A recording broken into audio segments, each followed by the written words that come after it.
La 4G Batelma vous présente Ni Vavao. Sardine trésor. Sardine trésor.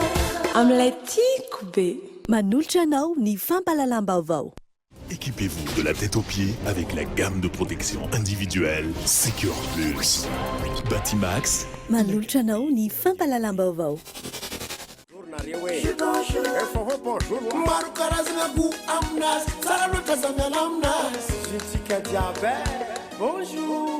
Manolotra anao ny fampalalam-baovao.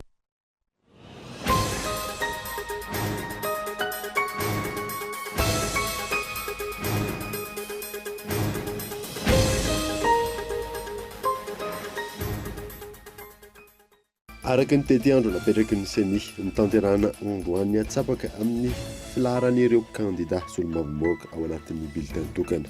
Natao teo marisin'ny kandida sy ireo mpanohana azy izany. Ampitomboana ho 10 alina sy iray hetsy ny isan'ny vahoaka malagasy ahazo rano fisotro mandio amin'ity taona ity. Nankalazaina tao amin'ny commune Masinday Androany ny fankalazana ny andro maneran-tany ho an'ny rano. Manokana hatrany amin'ny ray tapitrisa ariary ny mpankafy ranomanitra hividianana izany. Toa n'ireo fitiavana haingo sy firavaka entina amin'ny andavanandro ny sokajian'ireo mpankafy izany raha ny fanadinana natao. Fanokafana ny fitaom-pilalaovana sport auto miaraka amin'ny club TMF Rally. Hototsaina rampitso sy afaka ampitso ny andian'ny faharoa amin'ny slalom wins eny Ivato. Maresaka iraisam-pirenena ny alahady ho avy izao nantanterana ny fivitianana filoham-pirenena fihodirana voalohany any Komoro. Miisa 3 hetsy mahery ireo mpifidy voasoratra anarana ary 13 ireo kandida. Ny aditin'ireo avy hatrany.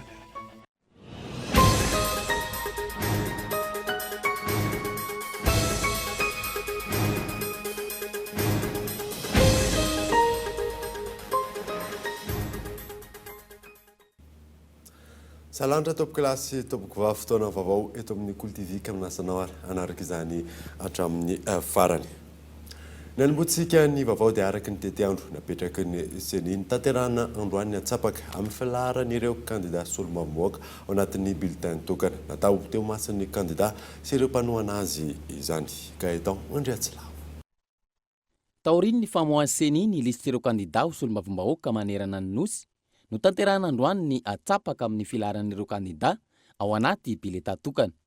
Ho an'ny boriboritany fahadimy eto Antananarivo renivohitra izay ahitana kandida mpifaninana misa 4 teny amin'ny Ovekina ny sana no nanatanterana izany. Misy numéro zany rehetra atao mangarahara tsara le izy.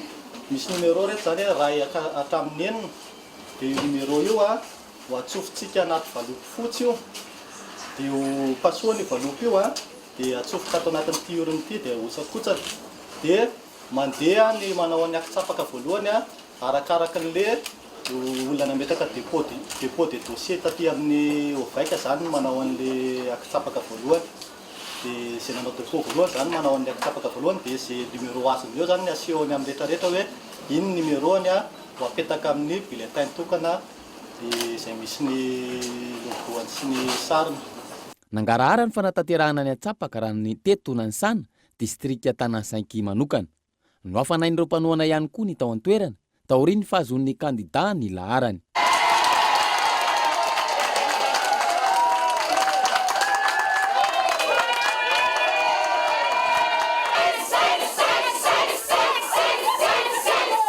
Kandida solombavambahoaka misa 3,700 tamin'ireo 12,700 voaray teny anivon'ny Oveka 7,100 manerana ny nosy no nambarany seni fa azo raisina. Distrika 13 amin'ireo 7,100 manerana ny nosy ihany no anana solombavambahoaka misa 2 ary solombavambahoaka iray isaky ny distrika ho an'ireo 7,20 ambiny. Tahaka ny fividianana teo aloha, afaka manana solombavambahoaka 2 ireo faritra ahitana mponina mihoatra ny 3 hetsy, fepetra izay miatra amin'ireo toeram-pividianana miisa 2,30. Ny 17 ny volana May ho avy izao tsy ahivina no anatanterana ny fividianana ho solombavambahoaka manerana ny nosy amin'ny taona 2024 ity. Faharoa andro taorian'ny famoahany lisitra ofisialin'ireo kandida amin'ny fividianana solombavambahoaka kandida iray any tsara tanàna no fantatra fa maty novonoan'ny mpakankerany. Mbola mitony fanadadiana ankehitriny Michela Renardo. Antsaratanàna fokontany iray antsoina hoe Andakano amin'ny komina ambanivohitra Betrandraka. Kandida iray amin'ny fifidianana solombavambahoaka any an-toerana no nisy nakan-keriny ary fantatra amin'izao fa novonoiny ireo mpaka-keriny. Fandehanizy io zany maro lafatra zay. Zany no andeha metaka candidature teo amin'ny tany an-tsaratanàna zany io le kandida io. Tamin'ny tongotra androalina valo iny zany misy nakan-keriny zareo. Izy zany lasan'ireo jilatelo namany fototra zany nampandreny bokin'olona sy ny gendarme zay teny ihany dia nirehazana izany zany nentin'ireo jiolary mitetitety vohatra sy lohatsasy ala tany io mpanao politika io. Ka izay fitetitetezana zay zany sady nitakian-jareo vola tamin'ny fianakaviana. Raha ny fanazavana trano dia mifandray tanteraka amin'ny raharaha fakana-keriny any Tsaratanàna ny sesisesy ity tranga ity. Mpampianatra iray any an-toerana no fantatra fa mpiray tsokombakomba amin'ireo jiolahy ireo. Amin'io zany no nanaovana fanadihadiana koa nahafantarana zany fa misy mpampianatra iray ao Tsaratanàna ihany zany no manome basy an'ireo le mpaka-kerin'ireo ampiasaina. Dia voasambotra koa iny. Roa zany no voasambotra tamin'io raha ifandraikany amin'ny fakana-keriny hatramin'izay zany afaka-keriny mihitsy naman'le beta ihany mihitsy no ataontsika hoe mety misy nanila fa anao an'izay le fakana-keriny zay anio rangaha io. Dia hoe antony mbola ao anatin'ny fanadihadiantsika mbola tsy fantatra zay satria ny fanadihadiana mbola jiolahy miisa 3 no fantatra amin'izao fa nanao izao fakana-keriny na afatesina olona ny Tsaratanàna izao. Ray amin'izy ireo no efa tratra, andrasana araka izany ny toy ity raharaha ity.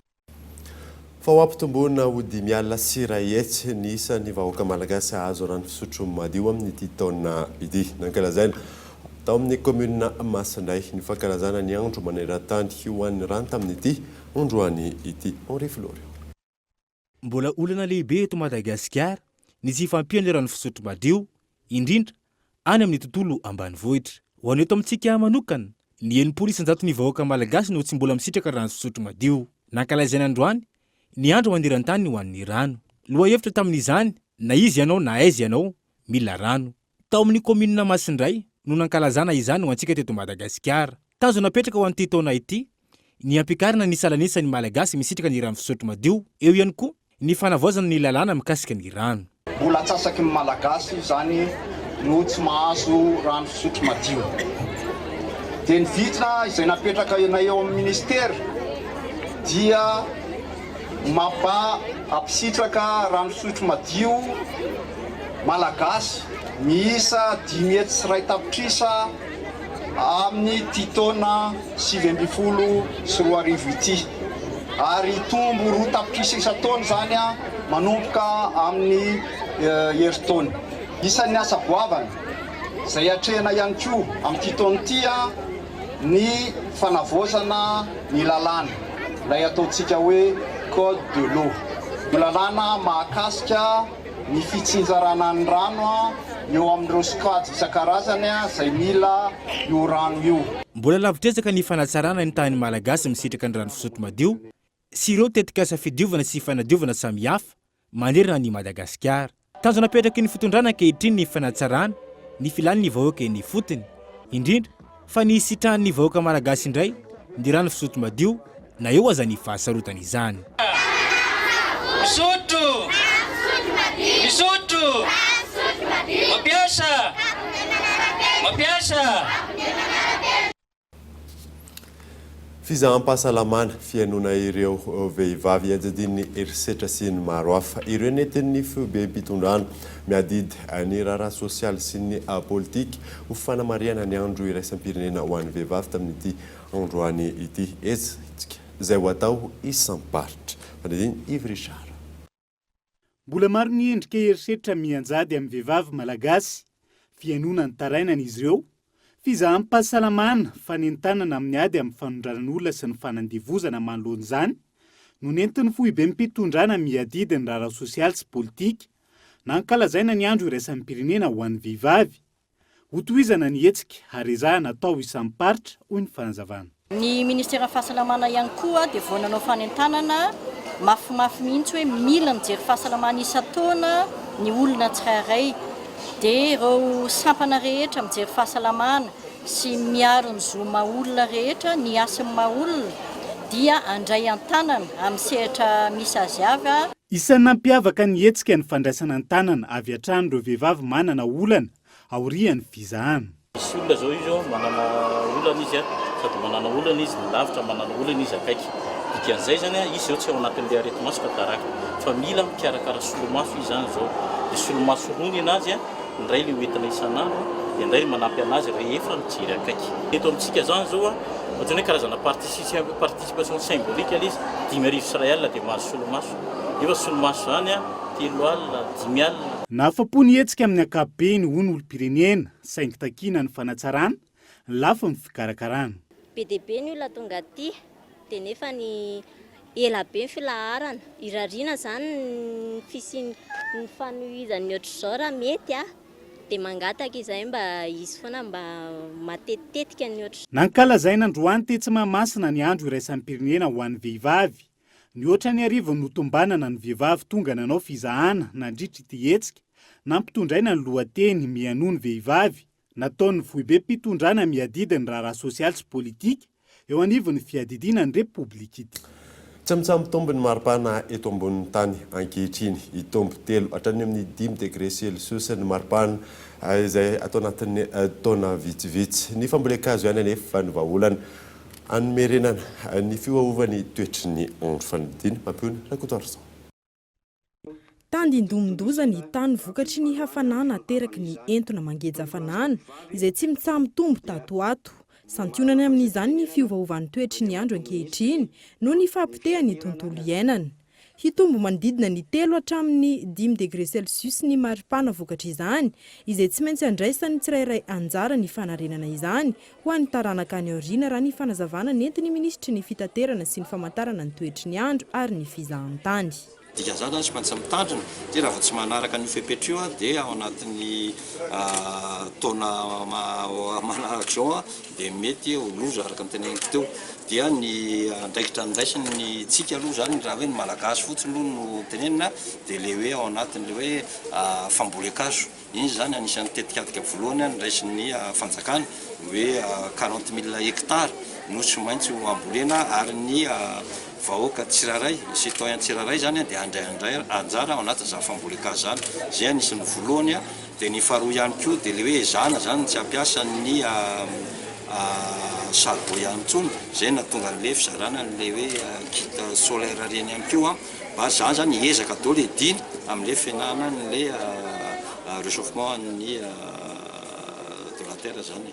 Ady maneran-tany ny ady amin'ity fiovaovan'ny toetry ny andro ity raha ny fanazavana hatrany. Fiakarana maripana tsy oatra ny 5 degré Celsius no tanjona amin'izany. Tsy maintsy miara-miasa amin'ny sehatra iraisam-pirenena ihany koa ny sampandraraha famantarana ny toetry ny andro eto Madagasikara amin'ny ahafana mifampita vaovao sy miatrika ny zava-misy amin'ny alalan'ny fitaovana eo am-pelatanana izay efa azo anatanterahana izany ho iatrany ity ministry ny fitaterana sy ny famantarana ny toetry ny andro ary ny fizahan-tany ny maraina teo nandritra ny lanona mpanokafana ny andro maneran-tany ho an'ny toetry ny andro izay ankalazaina manomboka rahampitso fa 13 martsa ity. Fa somary nahitana fisarany asan'ireo masivo malagasy tato anatin'ny 5 taona izay araka ny fanambarany fampitam-baovao amin'ny ministeran'ny raraham-bahiny malagasy tsy maintsy averina amin'ny laona zany ato anatin'ny fotoana fohy rarisona ihany. Tsy namaly ny filamin'ny firenena malagasy indrindra teo amin'ny lafin'ny fampandrosoana ny toekaram-pirenena ny asan'ireo masivo malagasy tao anatin'ny 5 taona izay araka ny fampitam-baovao amin'ny ministeran'ny raraham-bahiny. Antony izay nahatonga ity ministera ity namoaka didim-panjakana nanafoana amin'ny fanendrena ireo lehibe niraka diplomatika sy konsilitsika tany amin'ny firenena-kafa farany teo. Tsy azo avela ho banga nefa amin'ny fifandraisantsika ara-diplomatika amin'ireo firenena ireo fa dia efa nanendry mpiandraikitra raha-pisolo-toerana amin'ny ministera mandra-pisehan'ny fanendrena zao ambasador na konsily vaovao. Na dia mila fotoana lavalava ihany aza amin'ny fanendrena azy ireo noho ny tsy ahazoana mandingana ny antanatohatra amin'ny fitantanan-draram-panjakana ho iatrany ny fampitam-baovao avy amin'ny ministeran'ny raraham-bahiny dia tsy maintsy ho vitaina ao anatin'ny fotoana voafetra sy tsy hoela izany fanendrena izany. Nanamarika hatrany ity fampitam-baovao avy amin'ny ministeran'ny raraham-bahiny ity fa efa nivoatra ny fifandraisan'ny iraisam-pirenena amin'izao fotoana izao. Tsy ny fiandaniana politika sy ny ideolojia intsony no mibaiko ny fifandraisan'ny firenena roa tota ankehitriny, fa mifantoka tanteraka amin'ny fahazoana tombotsoa ara-ekônomika iombonana na ilay antsoina amin'ny fiteny anglisy hoe win-win. Tontolo saomaly tetsy amin'ny foibe toeran'ny firenena mikambana Ondraharo ny Fiaonambe teo amin'ireo fiarahamonim-pirenena ampolony eto Madagasikara hoentina ananganana ny filan-kevitra ara-toe-karena sosialy ary kolotsaina eto Madagasikara. Rarysona Andratra. Efa ntaonany maro ny andrasan'ireo fiarahamonim-pirenena ny fananganana ny filan-kevitra ara-toe-karena sosialy sy kolotsaina eto Madagasikara. Nefa hatramin'izao dia tsy tafatsangana izany na dia voasoratra ao anatina lampanrenan'ny Repoblika Faefatra aza. Nanao Fiaonambe tetsy amin'ny foibe toeran'ny firenena mikambana Andraharo omaly ireo firaisamonim-pirenena ampolony maro mijoro ara-dalàna eto Madagasikara araka ny tolo-kevitry ny firenena mikambana hoentina anangana ny filan-kevitra ara-toe-karena sosialy ary kolotsaina eto Madagasikara io. Manazava izany Razafina Zaka Fleuris, filohan'ny fiarahamonim-pirenena Mima izay nitarika ny fiaonana omaly. Ny atrikasa izay atao androany dia mikasika ny fanomanana izay tokony ametrahana ny filan-kevitra mikasika ny toe-karena sosialy ary kolotsaina eto Madagasikara. Io filan-kevitra io dia tokony efa nitsangana hatramin'ny ela hatramin'ny ataoko hoe tany amin'ny 3e République izay tokony hitohy aty amin'ny 4e République izay mifanaraka amin'izao fotoana amin'ny andiny 500 lampanrenana. Kanefa tsy natao ilay izy noho antony maro samihafa. Ka eto izay dia nanomana ity atrikasa ity mba hisokatra ny ady hevitra, mba hisokatra ny fandraisana anjara ny tsirairay izay manoloana ny fananganana ity ataoko hoe filan-kevitra ity. Satria ilaina ity fametrahana ny filan-kevitra ny toe-karena sosialy ary kolotsaina ity. Io ny fototra, io no ny moteur, io no ataontsika hoe hainga tokony haingan'ny fampandrosoana eto Madagasikara. Tonga nanatrika ity Fiaonambe omaly ity ihany koa ny solotena amin'ny firenena mikambana monina tsy maty eto Madagasikara, ny avy amin'ny fiadidinan'ny Repoblika Madagasikara sy ireo ministera isan-tokony. Everina ho tafatsangana amin'ny 5 aprily avy izao ny komite ad hoc amolavola amin'ny fomba araky ny lalàna ananganana ity filan-kevitra ara-toe-karena sosialy ary kolotsaina eto Madagasikara ity. Fa nahazo fankatoavana ny sehatra iraisam-pirenena accréditation sy statut ny CNIDH ny fahaleovantena tamin'ireo raharaha maro ny andraiketana nazahoana izany raha ny fanazavana azo. Yves Richard. Taorian'ny adina ambava nataon'ny fikambanam-be iraisam-pirenena momba ny zon'olombelona tany Genève, ny CNIDH ny 12 ny volana Martsa lasa teo. Nivoaka omaly ny fankatoavany sehatra iraisam-pirenena ny voamera amin'ny pirenena misahana ny fiarovana ny zon'olombelona eto Madagasikara ka nahazoana ny accréditation sy ny statut A. Ny fahaleovantena an'ity rafi-panjakana ity tamin'ny fanatanterahana ny fanadiadiana momba ny raharaha maro teto amin'ny firenena no nahazoana ny vokatra. Nisy kolokolo zany tamin'ny concours magistrature reny. Anisan'ny CNIDH no zavatra ngeza be tamin'ireny laza hoe misy tsy mety ao be dia be no taraina aty aminay. Hitanareo koa amin'ireny resaka hoe accaparement des terres reny. Resaka foncier tena manahirana be mihitsy fonjerako Madagasikara efa hitanay. Anisan'ny be dia be zara tsy voahaja tany anatin'ny fanajana ny zon'olombelona ary misy anatin'ireny fonjy ireny ny antsoina amin'ny teny frantsay traitement inégalitaire. Tonga dia tsorona l'izy hoe ohatran'izay manam-bola dia tonga dia mahazo traitement tsaratsara kokoa no tsy manam-bola. Corruption zany izay. Dia anisany dénoncer an'ilay zany izay hoe tsy mety fa rehefa hoe privé de liberté dia tokony hitovy daholo. Mitaky fanatsarana ny fomba fiasan'ny voamera amin'ny pirenena misahana ny fiarovana ny zon'olombelona, ny fahazoana ny marim-pakantoavana.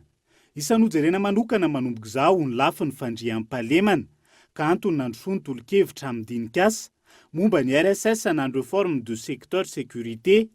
Andrasan'ny maro hitondra vokatra azo tsapain-tanana amin'ny fampiarana ny fanajana ny zon'olombelona eto Madagasikara araka izany ny fahazoana ity accréditation sy statut A ity. Tonga eto amin'ny fotoanany dokavarotra isika aorianan'izay ny atatsika mahakasika ny fanavaozan'ny avondrina Filatex ny centre olofirina tokotelo tao amohitry ny manga eo ihany koa mahakasika ny slalom wins izay tanterahana eny Ivato raha mpitso sy afaka mpitso rehefa avy eo ary.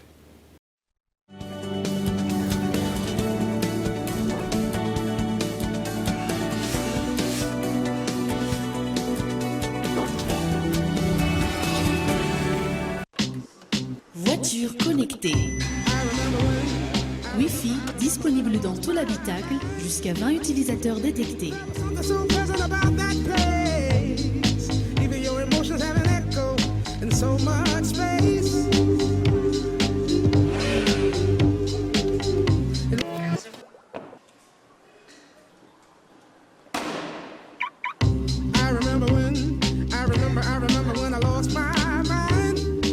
Créez votre réseau Wi-Fi partout où vous êtes avec la Wingle by Telma. Rendez-vous en Telma Shop.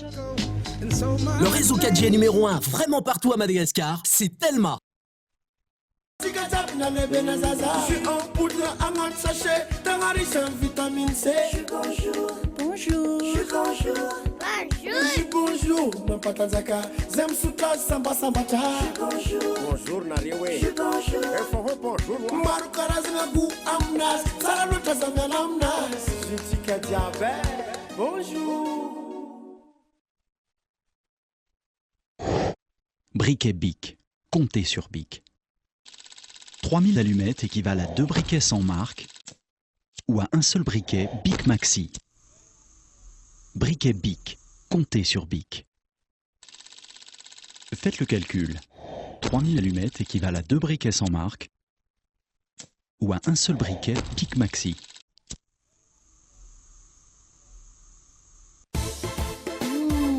Sardine trésor. Sardine trésor.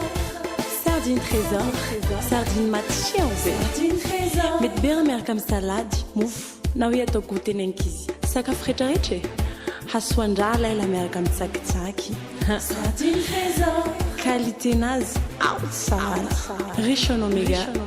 Ilaina be rehefa mifety indrindra moa fa miaraka amin'ny fianakaviana. Sardine trésor. Amin'ilay tiako be.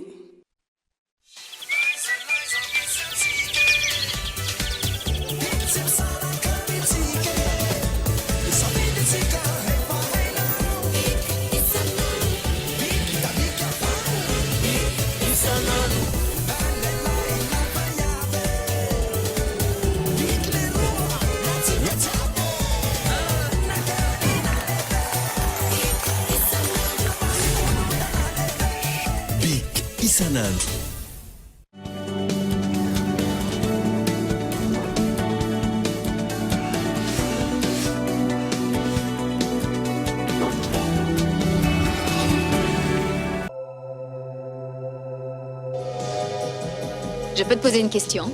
Est-ce que tu as une mémoire photographique ou pas? J'en sais rien, je sais juste que je me rappelle. Voilà Will Hunting. Dans la banlieue sud de Boston, il est déjà une légende. Coups et blessures, mutilation, vol, résistance et toujours un non-lieu. Mais quand on frappe un policier, c'est la prison. J'ai parlé au juge et il est d'accord pour te relâcher. Ah oui? À condition de me voir moi et un psychothérapeute une fois par semaine. Ce garçon est un génie sans égal. Je n'ai jamais vu une chose pareille. Aujourd'hui, j'ai besoin de quelqu'un qui puisse communiquer avec lui. Comme moi. Pour la première fois de sa vie, C'est comme une partie de poker avec ce gosse. Dès qu'il perçoit la moindre vulnérabilité chez quelqu'un, il l'exploite. Will Hunting va rencontrer un adversaire à sa taille. Vous avez pas ça? Ouais, j'ai pas ça. Très intéressant.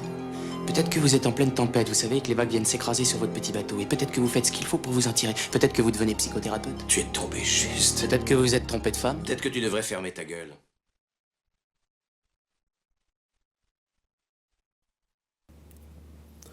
Veneto amin'ny fampalalam-baovao isika. Nanoizatsika ny vaovao dia atokantrano misy ray alina sy valo hetsy manerana ny nosy no vatsiana herinaratra amin'ny alalan'ny tetikasa lidy izay vatsiany banky iraisam-pirenena vola. Tsinjovina manokana amin'izany ireo toerana tsy tratry ny herinaratra mahazatra ka itao Andretsilava.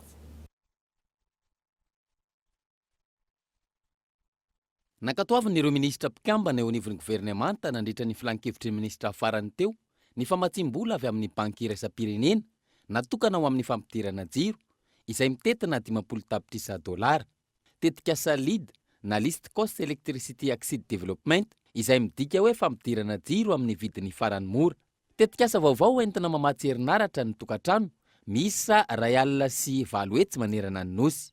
Ankoatr'izay, isy ihany koa ny fanamboarana toeram-pitsaboana misa 500 sy 700. Raha ny fitsinjarana ny vola, ny $20,000 no natao anitarana ny asa fizarana jiro amin'ny alalan'ny tambazotra sy ny angovo azo avaozona manerana ny nosy. Hoentina mamaty vola ny fampidirana herinaratra ho an'ireo toeram-pitsaboana miisa 507, ny 520 tapitrisa dolara. Ny 510 tapitrisa dolara ambiny anatanterana ny asa fampidiran-jiro sy hoentina manatanteraka ny tetikasa fampidirana jiro manerana ny nosy. Ratsy ivina nankatoafy ny banky iraisam-pirenena ny zoma voalohan'ny volana martsa lasa teo ny famatsim-bola 2,9 tapitrisa dolara mifantoka amin'ny sehatra 3, ny famatsiana herinaratra, ny fampitombona ny vokatry ny fambolena sy ny arovana ny fananantany ary ny fanohizana ny tetikasa arorika amin'ny sosialim-bahoaka. Fataoriana ny fitarainana samihafa momba ny orinasa baza Toliara nitondra fanazavana momba ny fifanarahana sy fomba fiasan'ny baza Toliara androany ny tompony ndraikitry ny orinasa fanadidiny Yves Richard. Mbola tsy miravina ny raharaha fitrandrahana fasamainty ataon'ny orinasa baza Toliara raha toka tsy manaiky hatramin'ny farany fitrandrahana ny mponina ao anatin'ny komuna Ankilimaliniky sy tsy ansia araka ny efa notanterina teto amin'ny fampahalalam-baovao. Nitondra fanazavana momba izany ny tompony andraikitry ny orinasa androany. Voafehin'ny lalàna malagasy sy iraisam-pirenena momba ny fitrandrahana ny orinasa baza Toliara raha ny fanazavana. Ny bazy resursa dia voafehin'ny lalàna malagasy fa voafehin'ny lalàna eran'izao tontolo izao koa izay manaraka ny fenitry ny société financière internationale ao amin'ny lafiny ara-piarahamonina sy ao amin'ny lafiny ara-tontolo iainana. Satria ny bazy resursa dia côté en bourse. Ny zavatra atao amin'ny bazy resursa rehetrarehetra zany dia ny maso iraisam-pirenena mijery ary ny public azo jeren'ny rehetrarehetra. Côté en bourse izy any Australie, any Sydney sy any amin'ny bourse de Londres. Donc zany tsy afaka manao zavatra kitotoa mihitsy zany ary manaja indrindrandrindra ny lafiny ara-kolotsaina misy eo amin'ilay toerana. Mbola andrasana araka izany ny fanapahan-kevitry ny fitondram-panjakana momba ny orinasa baza Toliara taorian'ny fidinany fotony nataon'ny ministera ny harena kibony-tany sy ny loharano-karena stratejika tany amin'ny toerana. Lafy mavaoafa kosa indray dia 10 andro taorian'ny fandefasana andiana miaramila any amin'ny faritra avaratra Andriafanosy nafanany fifandonana teo amin'izy ireo sy ny dahalo vokatra izany. Mpitandro ny filaminana iray lavon'ny bala dahalo 30 kosa voasambotra. Mampiona rakotorsa. Nafana ny fifandonana teo amin'ireo dahalo sy ny mpitandro ny filaminana izay nalefa nampandry fahalemana tany amin'ny faritra avaratra Andriafanosy 10 andro lasa izay. Mpitandro ny filaminana iray no lavo amperinasa vokatra izany. Dia mitohy ary tsy tsahatra zany etsika hoentina mampandry fahalemana ny tany zany ary mbola koa mafisina aza amin'ireo toerana sasany satria ianareo fa mahavaivay tokoa ny toerana isan-karazany any faritra Andrefana sy faritra Atsimo Andrefanosy iny amin'izao fotoana izao eny fatrany amin'ny faritra any Atsimo Atsinanana aza ka dia tsy miemitra amin'izany ny folo alindasy, miemitra amin'izany ny gendarmerie-pirenena sy miemitra amin'izany ny police-pirenena fa hanao ny ezaka rehetrarehetra anatin'ny fotoana fohy mba hampiverina an'izany fandriampahalemana amin'ny faritra rehetra zany mba hahatonga ny vahoaka malagasy hanana fatokisana amin'ny fitondram-panjakana hanana fatokisana amin'ny volan'da ahafahan'izy ireo koa miverina manao ny asa mandraraha izay fataon'izy ireo amin'ny andavanandro. Ankoatra izay, nisy ihany koa ireo vokatra azo tao anatin'izany hetsika fampandriana fahalemana izany. Miisa 30 ireo dahalo tratra, 9 tamin'ireo no maty raha 420 kosa voasambobelona. Omby miisa 220 sy 200 no tafaverina amin'ny tompony. Nisy ihany koa ireo fitaovana maromaro azo ny mpitandro ny filaminana tao anatin'izany. Basy poleta vita gasy iray, basy kalibra 12 iray, miaraka amin'ny bala kalibra 12 miisa 70 sy ireo karazana bala maro samihafa. Lefona, saboa, finday, fitafiana miaramila ary ody gasy maro isan-karazany. Hitoy amin'ny faritra hafa araka izany ny hetsika manaraka raha ny fanazavana azo. Fanavoazan'ny vondrona Filatex ny endriky ny centre orphelinat Tsokotelo tao Ambohitry ny Manga ho fandraisana anjara amin'ny fampandrosoana ny firenena amin'ny alalan'ny fanampiana ireo taniketsa no anton'izao fanampiana izao raha ny fanazavan'ny tompony ndraikitra eo anivon'ny vondrona Filatex Yolona Saina. Zavatra nahatongavana teto dia hanolotra an'izay asa efa vita teto. Réfectoire namboarina, biblioteka namboarina, ny efitra fatoriana izy ty mo efa ela be zany raha niasa tamin'izareo fa taona maro zay fa nampianay moa tamin'izany dia kilalao oko an'ankizy akanjo fa tamin'ny herintaona zany tamin'izay taty farany dia nahitsy zay hoe tena efa simba be le akanjo dia nanapa-kevitra ny filotale generalinay tamin'izay hoe amboary dia aleo le ankizy mba hiaina amina trano manara-penitra sy toerana mahafinaritra dia zay natonga anay hoe tonga taty zay nanao an'le asa dia vita somatsara moa le asa dia anotra an'izay asa. Notontosaina tamin'ny fomba ofisialy tamin'ity androany ity ny fanokanana ny centre orphelinat Tokotelo teto Ambohitriny Manga Anosy Avaratra. Noavoazin'ny vondrona Filatex ny endrika ity centre ity anaraka ny fenitra. Isan'ny nohatsaraina tamin'izany ny rindrina, ny varavarana sy ireo varavarakely ary ireo efitrano tato anatin'ity centre ity sy ireo fitaovana maro samihafa. Izao etsika izao izay tafiditra indrindra amin'ny fanohanana ireo ankizy-beazana ho tany ketsan'ny fampandrosoana. Ankizy moa araka izay maha-ankizy azy zay mila toerana izy ahafahany velatra, ahafahany mianatra fa tsy mieritreritra hoe iazakazaka rina, iazakazaka rina. Ireo zazareo moa efa mafy ny nanjo azy, toko mafy ny nanjo azy tamin'ny fiainana ka mba misy toerana zany mba hoe afaka mipetraka izy, misakafo ara-dalàna, mianatra ara-dalàna mba ahafahany ivoatra, mba ho reharehany Madagasikara, ho reharehantsika rehetrarehetra hoe araka ny tenin'ny Andriamatontalian'ny kabinetra ny ministerany an-tany teo moa hoe mba hisy ankizy hivoaka avy ato mba olo-mamy an'ity firenena ity, izay mba rarina izany. Tsy vao izao no nisy ny fiara-miasa teo amin'ity centre ity sy ny vondrona Filatex raha ny fanazavana. Raha ny antotanisa 570 ireo ankizy-beazana eto amin'ny centre orphelinat Tokotelo amin'izao fotoana izao. Ireo ankizy ireo izay sitraka ny fototra-vitrasa manara-penitra entina mandranto fahalalana. Olo manakaja sivily sy miaramila toa ny solitena avy amin'ny ministera ny fanajariana ny tany, ny toeram-pinenana ary ny asa vaventy, ny avy amin'ny ministera ny mponina sy ireo tompon'andraikitra eny fotony. Tonga nanome voninahitra ity fanavaozana ny centre orphelinat Tokotelo teto Ambohitriny Manga Anosy Avaratra ity.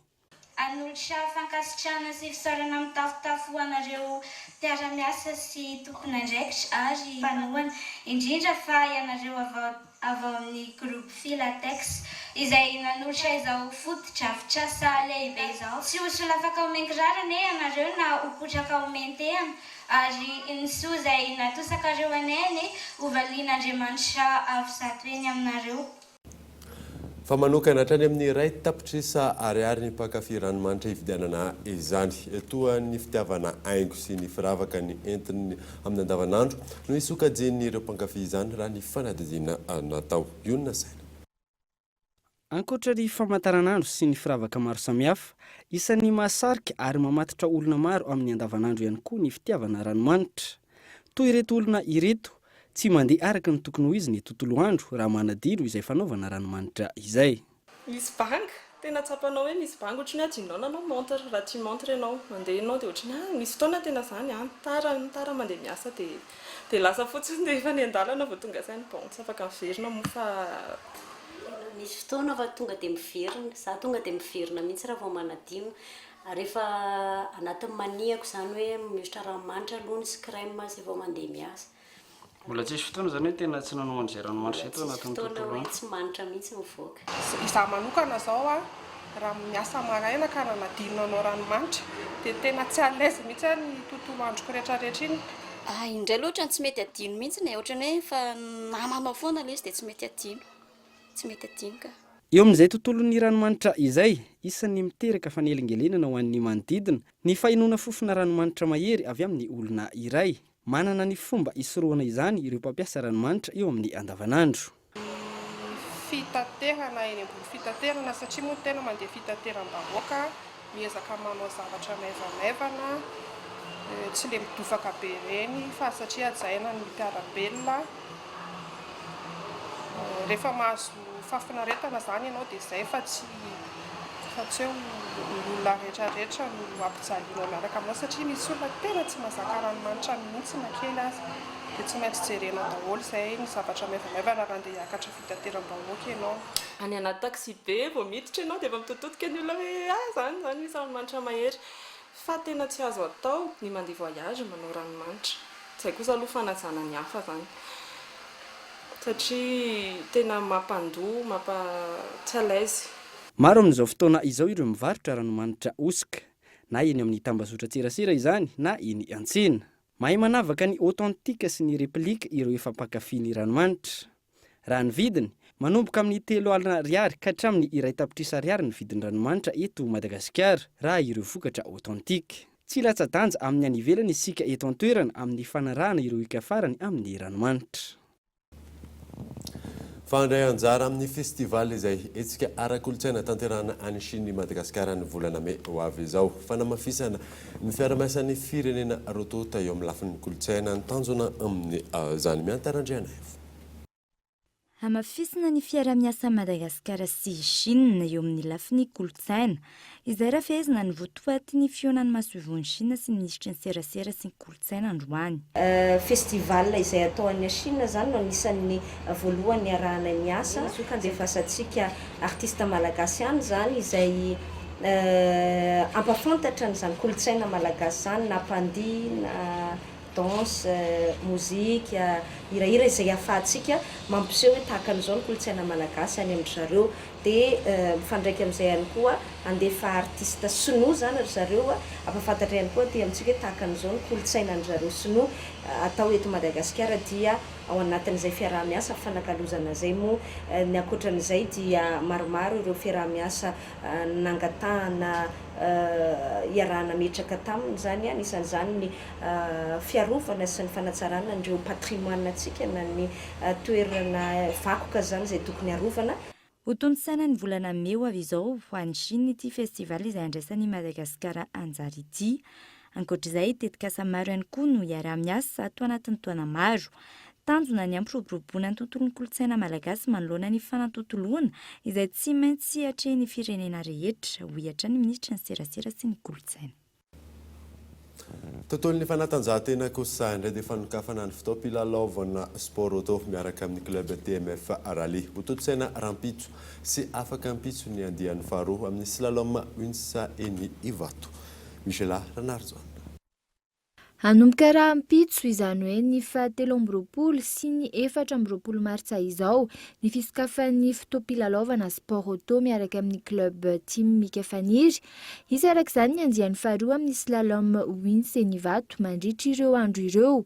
Manodidina ny 30 ireo mpilalao amin'izany ary maro ny fanavaozana natao hanomezana fahafapo ny mpilalao sy ireo mpanotrana.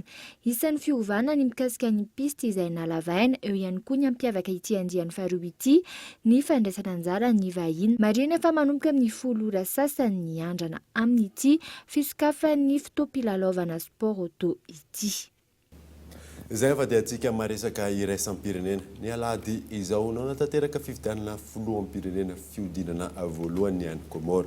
Misy 3 eto tsy mahery ireo mpifidy voasoratra anarana ary 12 kosa ireo kandida. Fanadidina. Ny alahady izao hisokatra manoloana ny fanaraha-maso ny Eastern Africa Standby Force ireo birao mpifidianana ny Komoro. Fihetsika izay tsy maharesy lahatra ny ireo mpanohitra ny antoerana. Ny ESF izay délégation africaine efa niara-niasa tamin'ny filoha Azali ary isan'ireo nanova ny lalam-pandrenana ny taona 2024 na fahanjanona teo amin'ny fitondrana.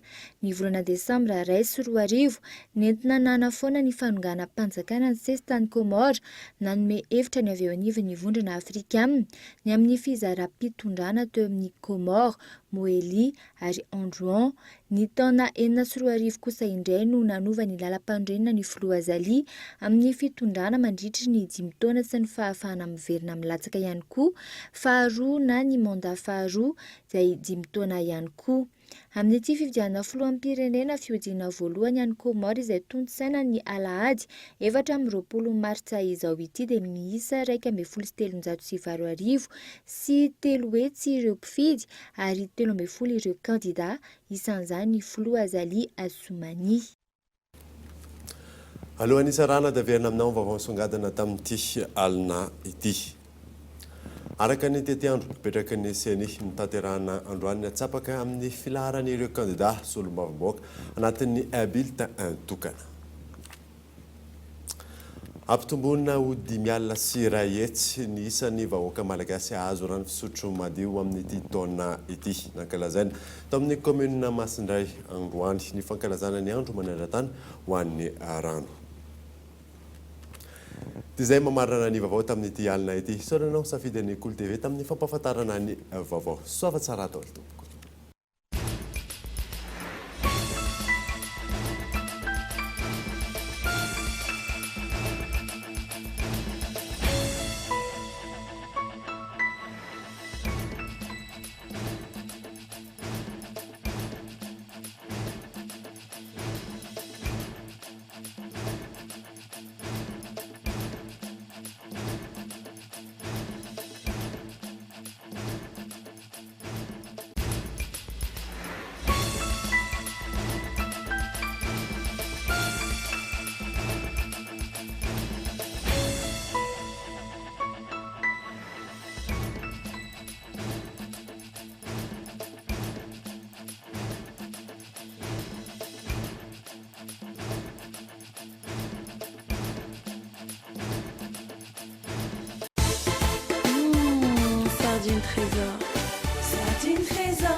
Amin'ilay tiako be nanolotra anao teo ny fampalalam-baovao. Équipez-vous de la tête aux pieds avec la gamme de protection individuelle Secure Plus. Batimax. Nanolotra anao teo ny vaovao.